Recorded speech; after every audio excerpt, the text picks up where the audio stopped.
What is going on, peoples off the YouTubes? This is Peter, or the Black-Hearted Soul, and welcome to another episode of Serious Peter. Today I'm going to talk about confidence and loads of interesting stuff inside that theme, so lean back, relax, and pay some close attention to this awesome commentary. So first off, I want to talk about what confidence can do for you. And self-confidence is often more of an important asset than a skill, knowledge, or even experience. This might seem like a little bit of a stretch, but let's actually take a closer look to this.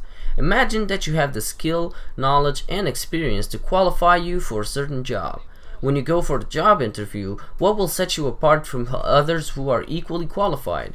Beyond your credentials, what is it that would make them want to hire you instead of someone else? It's the impression you make, right? Your credentials may be impressive, but if your body language or behavior gives any indication of uncertainty, the interviewer will pick up on that.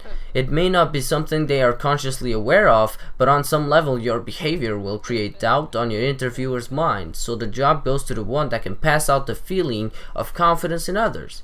Of course that later on, after you get that job, you will have to prove to your new boss that you are good at what you do, because confidence doesn't mean skill at anything. Confidence is a skill for your life that if you use it in a smart way, it may benefit you and others.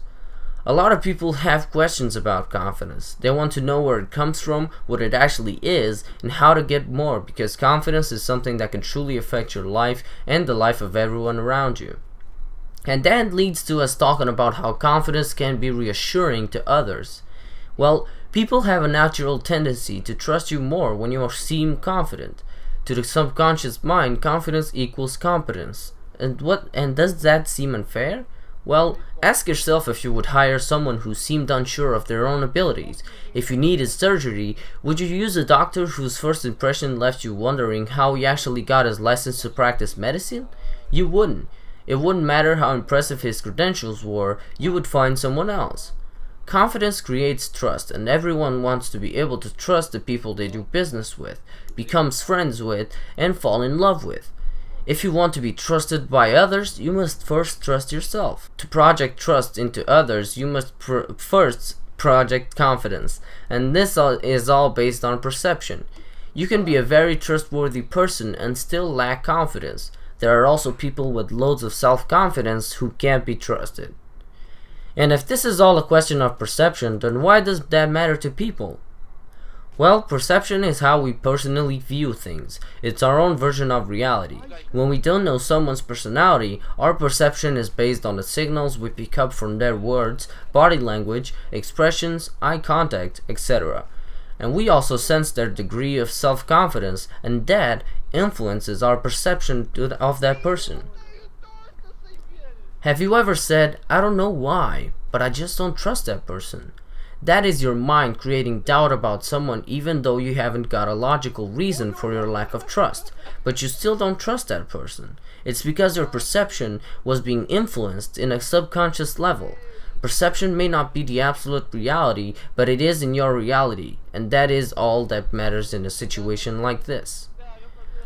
Some people even go as far as saying that confidence is everything. The higher your confidence, the higher your level of participation. The higher the participation, the better the result.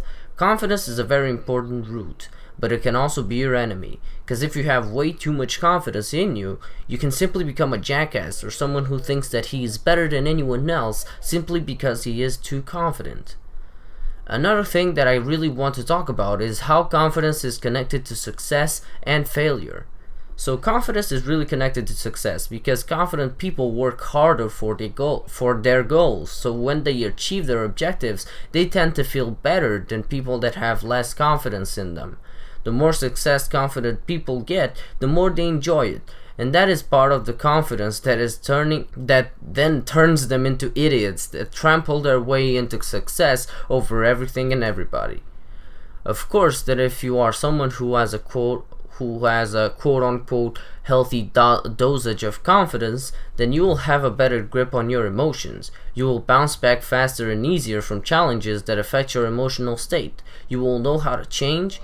You will learn to accept things that you can't change and learn to recognize what needs changing. You will take greater risks in the pursuit of your goals, and the less confident will be afraid of failure. But a confident person doesn't see winning or accomplishing their goals as something that is impossible, although they do see it as a challenge for them to beat. Someone confident also sees failure under a different light. They see it as a result of factors that they have a power to change, such as bad preparation, lack of effort, or poor skills. The confident person tries again and again, not seeing failure as a setback, but as a challenge. Someone with very low confidence sees failure as a negative view. They see it as something that they can't change, so in general, they won't even try to beat that challenge again. Confidence is important in every aspect of our lives, yet so many people struggle to find it. It's a worldwide problem that people of all ages, genders, and races have. Our confidence is perfectly intact when we are born, but diminishes during our childhood. We lose a little bit of it when we make mistakes, fail, misbehave, get in trouble, feel guilty, neglect ourselves, and or do things that we are ashamed of. As we all know, kids can be mean. Many of us can relate to be bullied and picked on as kids, which chips away at our confidence too. So, yeah guys, this has been my little insight on confidence, and I hope you guys have enjoyed this commentary, because it did take a lot of work and a lot of tries to actually make, because as you guys can see, it's kind of hard for me to actually talk English like very fluently. I can write really well, but it's really hard for me to actually read it out loud like this. And yeah, just like all of these do take a lot of work. So if you did enjoy it, then please click the like button below, and if you want to see more, then click subscribe, which is also below now because the new fucking YouTube layout fucked up everything. If you can, share the video as always, I've been Peter, or the Black Hearted Soul, shooting out.